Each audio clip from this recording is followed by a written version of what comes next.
Hello दोस्तों, स्वागत है आपके अपने यूट्यूब चैनल मैथ फन पर। आज हम आपके सामने लेकर के आए हैं बीपीएससी के द्वारा पूछे गए पार्टनरशिप के सवाल। मात्र 3 सवाल ही एग्जाम में पूछे गए हैं अभी तक में। उन सारे तीनों सवाल को आपके सामने डिस्कशन करेंगे। पहला सवाल आपके स्क्रीन के सामने आ गया होगा, तो पढ़िएगा। पहला सवाल क्या है? ए तथा बी ने मिलकर के एक व्यापार आरंभ किया है। ए और बी कोई व्यक्ति हैं, ये दोनों मिलकर के व्यापार आरंभ करते हैं। ए लगाया 36,000 रुपया और बी लगाए हैं बी, जबकि बी ने कुछ पूंजी 6 महीना के लगाया, 6 महीना के लिए लगाया। बी कितना पूंजी लगाया ये पता हमें नहीं है। मान लीजिए बी ने x रुपया लगाया, जबकि ए लगाता है 36,000 रुपया। अब हमें देखना है कि दोनों की पूंजी कितना कितना दिन तक लगा रहता है। ए की पूंजी लगा रहता है 8 महीना तक, और जबकि बी की पूंजी के बारे में कहा है कि बी ने कुछ पूंजी 6 महीना के लिए लगाया। बी ने इतना पूंजी कितना महीना के लिए लगाया? 6 महीना के लिए। तो पूंजी और समय के गुणनफल का जो रेशियो होता है, ये लाभांश के रेशियो होता है। ये किसका रेशियो दिखाता है? लाभ का रेशियो। समझे बात को? और सवाल मांगी देखिए, दिया हुआ है कि अंत में बी को कुल लाभ का 15/31 भाग मिलता है। बी को कितना मिलता है? 15/31 भाग। जब बी को 15/31 भाग मिलता है, तो ए को कितना मिलता होगा? ए को मिलता होगा 16/31 भाग। ये कैसे पता करेंगे? तो एक में से घटा दीजिए।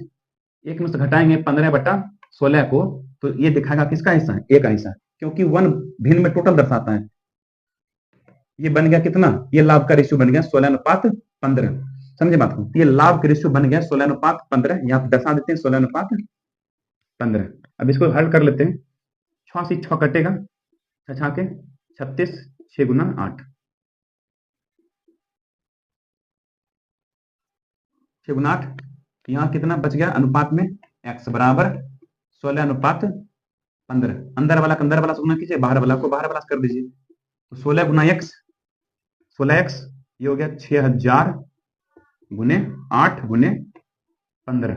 काटिए, 16 से कटेगा 8 दूनी 16, 2 से कटेगा 2 तिया 6,000, 3 पचे सॉरी 15 तिया 45,000 अपना आंसर होगा। यानी कि बी ने कितना पूंजी लगाया था? बी ने लगाया था 15,000, जो कि दिया हुआ है, सॉरी 15,000 बोल रहा हूं, ये ऑप्शन नंबर डी में बी ने लगाया पूंजी 45,000। यहाँ पे 2 नंबर का कर लेते हैं। सुरेश ने 32,000 का निवेश करके एक व्यापार आरंभ किया। सुरेश नाम का कोई व्यक्ति है, इन्होंने लगाया पूंजी 32,000, और उसके बाद 5 महीना के बाद 22,000 लगा करके पूंजी अमित भी शामिल होता है। अमित लगाता है 22,000 रुपया। समझे? और सुरेश, देखिए सुरेश जो है कितना दिन तक रहता है व्यापार में? का वर्ष के अंत में 16,409 रुपया बांटना है। तो वर्ष के अंत में मतलब साल भर, यानी 12 महीना ये भी रहता है। और अमित रहता है कितना महीना? अमित रहता है 5 महीना के बाद आया। अमित जब 5 महीना के बाद आया, तो ये व्यापार में रहा मात्र 7 महीना। तो पूंजी और समय के गुणनफल का जो रेशियो होता है, वही दिखाता है लाभ का रेशियो। ये लाभ का रेशियो है। इसको काटिए, 3 जीरो से 3 जीरो कटेगा, 11 दूनी 22, 16 दूनी 32, 16 दूनी 22, सॉरी 16 दूना 32 को 2 बाकी 3, 16 कम 16 3, 192। यहाँ हो गया 177। तो इसको जोड़ते थे 7 2 9, 9 7 16, 6 बाकी 1 1 1 2, अनुपात में टोटल 269। जबकि दिया है कि टोटल लाभ कितना है? टोटल लाभ है 16409।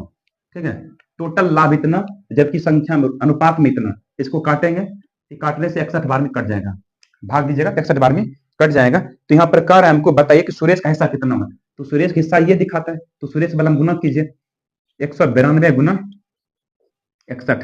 इसको तो गुना करके देखिएगा, 192 गुना 61, ये आपको ऑप्शन नंबर बी में नजर आएगा। 11,712 रुपया ये गुना करके आ जाएगा।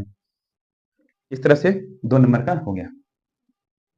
3 नंबर के प्रश्न में कहा जा रहा है कि ए ने 45,000 निवेश करके एक व्यापार आरंभ किया। ए लगाया 45,000 रुपया। फिर कुछ समय के बाद बी ने 54,000 लगा करके साझेदारी बन गया। बी जो पूंजी लगाया है वो लगाया है 54,000। फिर कहा कि लाभ को वर्ष के अंत में 2:1 अनुपात में बांटा जाता है। लाभ को जो बांटा जा रहा है वो 2:1 अनुपात में बांटा जा रहा है। ये दिखाता है लाभ के रेशियो। अब देखते हैं कि ए कितना दिन तक रहा व्यापार में, बी कितना दिन तक रहा व्यापार में। देखिएगा गौर से, तो ए रहा है व्यापार में, देखिए यहाँ वर्ष के अंत में बांटा जा रहा है, तो वर्ष के अंत में जब बांटेगा तो ए रहा है व्यापार में 12 महीना।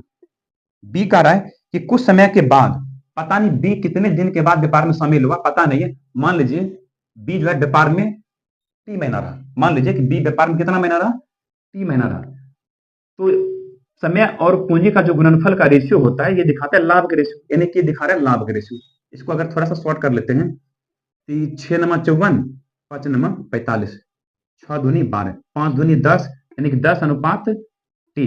ये दिखाता है क्या चीज? ये दिखाता है लाभ का रेशियो, जबकि दिया है लाभ कितना, 2 अनुपात 1, अंदर वाला को अंदर से, बाहर वाला को बाहर से। तो ये बन गया कितना, 2t बराबर 10 एकम 10, 2 पंचे 10, यानी t बराबर 5 महीना। तो सवाल में क्या पूछा हमसे? सवाल में कहा कि बी व्यापार में कितना दिन तक रहा, लेकिन इसका पूंजी पूंजी तो व्यापार में 5 ही महीना लगा रहा।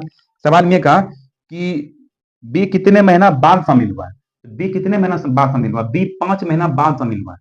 तो 5 महीना के बाद शामिल हुआ है, तो आंसर क्या होगा? ऑप्शन नंबर बी, कितने महीना बाद बी उसका साझेदारी बना। ये नहीं होगा, क्यों? क्योंकि बी तो 5 महीना रह भी क्या ना, 5 महीना ही व्यापार में रहा, तो 12 महीना सिर्फ 5 महीना व्यापार में रहा ही है, इसका मतलब 7 महीना के बाद ही शामिल हुआ, क्योंकि 7 5 12, 7 महीना गैप रहा, अर्थात 7 महीना के बाद व्यापार में साझेदारी बना। तो आंसर होगा अपना ऑप्शन नंबर डी, क्योंकि 7 महीना व्यापार में रहा है। तो मात्र 3 सवाल ही एग्जाम में पूछा गया था, इन सवाल को एक बार फिर से रिपीट कर लीजिएगा। मिलते हैं अगले वीडियो में।